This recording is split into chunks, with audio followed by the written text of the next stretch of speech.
What's up, everybody? Peter McKinnon here. Welcome back to yet another video. I love talking about Instagram. I love talking about the things I love about it, the things I hate about it, but we would all be lying if we didn't say Instagram was a huge part of how we are all connected come 2025. I still remember the day a friend of mine recommended me downloading this app because he thought it would make my 365 challenge easier if I had a place to post each photo every single day. And that's actually where I started using Instagram, posting a photo every day, doing the 365 challenge. And if you haven't done that, I recommend doing that challenge, taking a photo every day for a whole year. If you can do it, never miss something different every day. Great practice as a photographer. Painful, excruciatingly painful sometimes. You just want to stop, but at the end of it, it feels so good. You can make it into a photo book, put it on your desk, and remember for an entire year, you took a photo every single day. First things first, this is something that I thought I could do more often, is auditing my Instagram account and eventually maybe even auditing your accounts and people that follow me, friends, fans, people I look up to, etc. But making that more of a theme, something that I can come back to and enjoy doing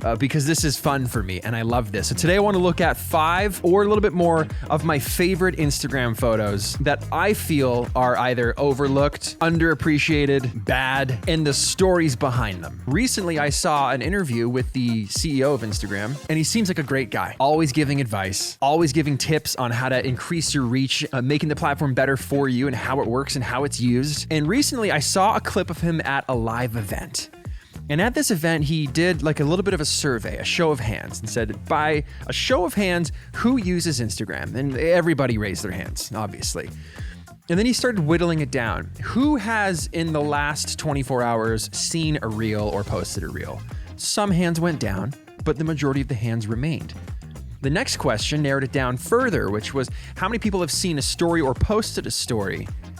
And maybe half the hands went down, but there's still like a good margin. The next question was, how many of those people have posted a photo to feed or browsed via feed? And almost all of the hands went away. Small handful, pun intended, remaining. And that was kind of his case in point. That's how people use Instagram these days. And recently I had a conversation with a friend and I realized that I do the same thing. When I open it up, if I see a reel from one of my buddies, I'll tap on it so I can get the full screen. And then from there, the doom scroll starts. You just start scrolling. Or I open up the app and I see a story from someone that I know and like, or admire, or a friend or whatever, tap on it, and I start flipping through stories. Very rarely now do even I just browse via feed. And when I realized that, I thought, oh my gosh, I'm even using Instagram the way they're telling me I'm using Instagram. What's up? What's happening? That kind of just makes his point now. It is used in this manner. It is no longer used primarily for just sharing photos of work. We are the minority in this use case. Photographers posting photos, that's it. So I wanted to make this segment to continue highlighting photographers that I like, continue highlighting photographers that are my friends, photographers that I don't even know, my own work, because I want to keep sharing my work. And if this is a better platform to share my work on, I'm gonna do that. So I'm pretty excited for this evolving idea. And it can be done anywhere. I can do it here, I can do it there, I can do it outside, I can do it in here, I can do it when I'm traveling. It's always gonna be a fun segment that I think we could get used to. And I wanna open up an email where you can submit accounts or submit different accounts for review. So we can do that with guests, the whole thing. You know how it goes. So let's just dive in. I'm gonna start with a bit of a nostalgic photo, which is this one right here from March 6th, 2017, because this really marks the beginning of a new era, a new life, a new career, new friendships, and there are so many layers to this photo. This is the first photo Maddie Hapoya ever took of me, and this was the first time Maddie and I hung out and did anything. I remember I met him downtown because I was renting some lenses from Henry's to do a photo shoot. I wanted to make a video about every Canon lens, so I went there and I borrowed every single lens that Canon makes. And he helped me carry them all out. I remember seeing him paying for his parking, and I was like, that's the guy. And he had super pointy shoes on. His hair was meticulously combed over. He had a long, like, raincoat. He was a man of style. And not that he's not a man of style now, but I just distinctly remember looking at him paying and thinking, wow, this dude could be an investment banker. Like, what an attractive man. And this was the first time we ever shot anything. And I believe from here we went to the YouTube studio and I made a little video about Nintendo. And at that studio, they presented me my silver play button in person, and he got to be there for that. And we had never met. It was our first time hanging out, and we had picked up lenses from Henry's, taken photos in an alley, did a video about Nintendo at the YouTube studio, and got my silver play button. It was a full day. Not a great photo. Sorry, Maddie. I probably told you what to do here. Like, shoot me in the alley. I'm gonna do my Spider-Man. Like, ugh. I don't know what I'm doing or why I'm the way I am in this, but it's special. It's the beginning of all of this, and that's pretty cool. All right, let's move on. You know what? I'm gonna tie that photo in with this one here. This is from April 19th, 2018. This was the first time Maddie and I got a studio together, and this was the beginning of me not making videos in my home anymore. This was the very first studio we got, and I remember taking this photo, and to this day, I love it. We both changed so much. Again, I don't even know what's going on with this outfit. Is wild to me. Maddie doesn't look like that. I don't look like that. I'm still just a tall giant. That's the same. His studio has so much stuff in it compared to this photo. That's just like I'm just going to throw that one in there. It kind of pairs with the first one. The two real pivotal moments. I feel like a lot of what's fun about scrolling back through this feed is the nostalgia of it. But let's get into one of my favorite photos that I've ever posted here, which was in 2019 in August in Abu Dhabi. I got the picture of this mosque, which I'd always wanted to visit. I love how it looks during the day, and I love how it looks at night. And I always envisioned a perfect shot in a carousel where you could swipe from day to night, like turning the lights on, turning them off, light mode, dark mode. So I took this photo right before the sun was about to start its setting, and I did not move until it was dark out. And I took the exact same photo so that when you scroll, it's perfect. Nothing moves. The lights just go from on to off. And this got posted everywhere. And this is 250,000 likes on this is insane. The good old days, man. You could post a photo of like a juice box and you'd get 100K. So there's plenty of room for people to take photos from this vantage point. But Maddie and Holiday did what we call running defense. And they just kind of stood beside me so that I didn't have to get bumped and I wouldn't miss my frame because I didn't have a tripod. I just had to hand hold this and just hope it got close enough. A little bit of light room to line everything up with cropping. The two boys running defense for me, which ended up getting me one of the coolest carousels I've posted to this day on Instagram. And that's the Grand Mosque in Abu Dhabi. And unbelievable. I'd like to visit again.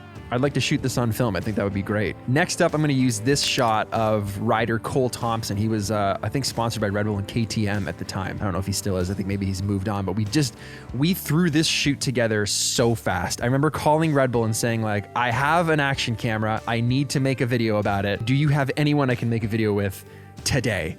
And my friend Andrew over at Red Bull was like, give me like 10 minutes. And he put this whole thing together so fast. Absolute legend. Thank you, brother. Within like an hour and a half, I was on my way to this random dirt track, really nicely made motocross track. Christoph met me there to run FPV. This dude drove like from 3 hours away to meet us there, threw his bike in the back of his van, got there, ran a couple of laps. We shot for like an hour and made a dope video. And I got this photo without expecting to. And it ended up being like one of the coolest sort of like moto style photos I think I've ever captured.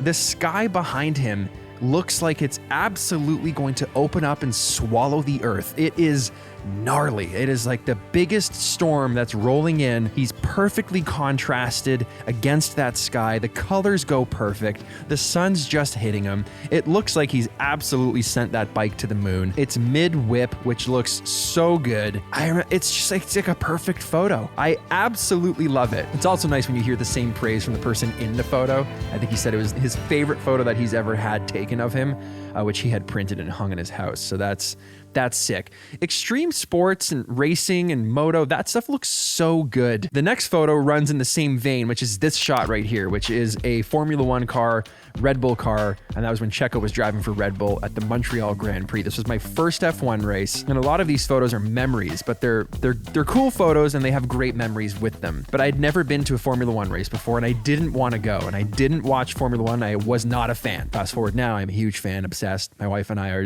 I think my wife's a bigger fan than I am. Instagram, but that's all changed. And it changed because of this day, this photo, everything. But it was cold and it was raining, and it's always cold and raining during the Montreal race, it seems. But I was testing out a new lens that Canon let me borrow, and it was my first time ever shooting Formula One, which was very difficult. Like, I had no idea how fast those cars go. Like, you get a car on a back straight, it's gonna hit like 350 kilometers an hour. Like, that is unbelievable. So trying to capture that took so long to figure out. I missed so many shots. Aston Martin missed. Haas, don't care, missed anyway. Williams missed. Ferrari, nope. I so happened to nail it on this car, the Red Bull car from the race that Red Bull sent me to with Red Bull. And I happened to just tack sharp that Red Bull shot. I've got good luck with Red Bull. I enjoy shooting with Red Bull, for Red Bull, and I've had good luck shooting with them and for them. That shot came out super crisp. I had it printed and it's hanging in their Toronto office, which is sick. All right, one of the last ones I'm going to talk about is this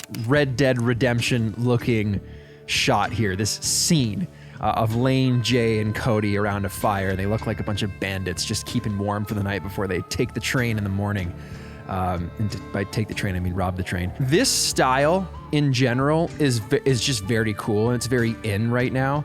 But being able to photograph it, especially when you're photographing people that just dress like this normally, it looks like you've gone and picked up props. It looks like you've had wardrobe done. And that's just the homies hanging out. Like, there's no work there. We were just hanging around this fire anyway. And I was like, wait, you guys pose for a photo? Snap. Lane is always such a weapon in the sense that, like, he'll smoke some cigarettes or some cigars or anything just so I can get atmospheric haze, just so I can get some smoke in the background to separate the layers. Every photographer tells this lie. You know, just one more. Sorry, yeah, that looks great. That's amazing. Could I just do it? We're just gonna do it one more time.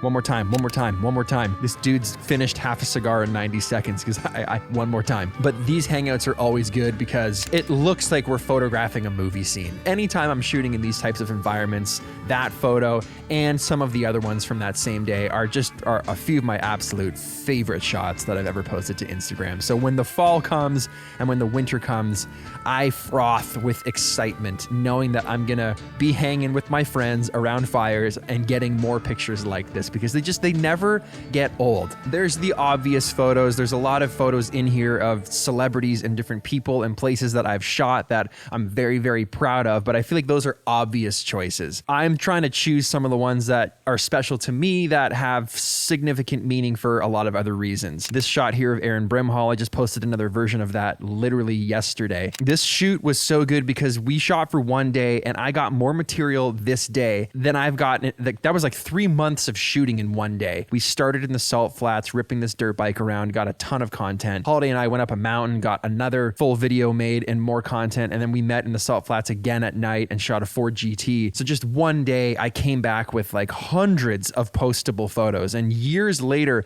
I can still edit to like whatever style I'm currently doing and repost these photos, and they're still great and they still hold up. I could literally go on and on and on for hours with this topic because there's a story behind every photo. And that's what's great about photography. And I think the more that you try to incorporate storytelling into photos, and if you're able to even communicate some of that through the pictures with all the tools we're given now, that makes this medium even better. I think something that I'm going to try and work on more is communicating these stories and themes through carousels and music and different ways of formatting my photos on Instagram so that this kind of style is portrayed through the post, not just a singular photo. Using a carousel to tell a story with a song, with a caption, it all goes together as an experience, but you can also make into a reel where you could talk about the experience and show the photos to adapt to the new style that is Instagram in 2025, moving into 2026, if you can believe it or not. And in a world of AI and fake slop and garbage everywhere, I think telling these stories and utilizing nostalgia and memories and the stuff that we all have that machines can't do is very important. Remembering work that we're proud of, continuing to feature work that we're proud of, but also communicating the stories and the reason behind the work that we're creating. Very, very important. today. This is a special job that we get to do, and we're lucky that we still have a place to post these things, even if it's not exactly tuned to our preferences. And that's the approach I'm taking in 2025, moving into 2026. So I'm going to leave a link in the description. If you've got an account that you want to feature or specific photos that you want to feature, drop them into that email. And I think along the same vein, it might be fun to revisit and editing your photos because it's been a while and I've got the itch. So that's it for me, guys. Hope you liked this video. Hit the like button if you liked it. Subscribe if you haven't already. And I will see you in the next one. I'll see you next week. I think I'm traveling next week. Hopefully those flights don't get canceled. Feeling surrounded, I'm getting older, so are people around me. It's how they don't let up. Feeling surrounded, I'm getting older, so are people around me. It's how they don't let up. Feeling surrounded.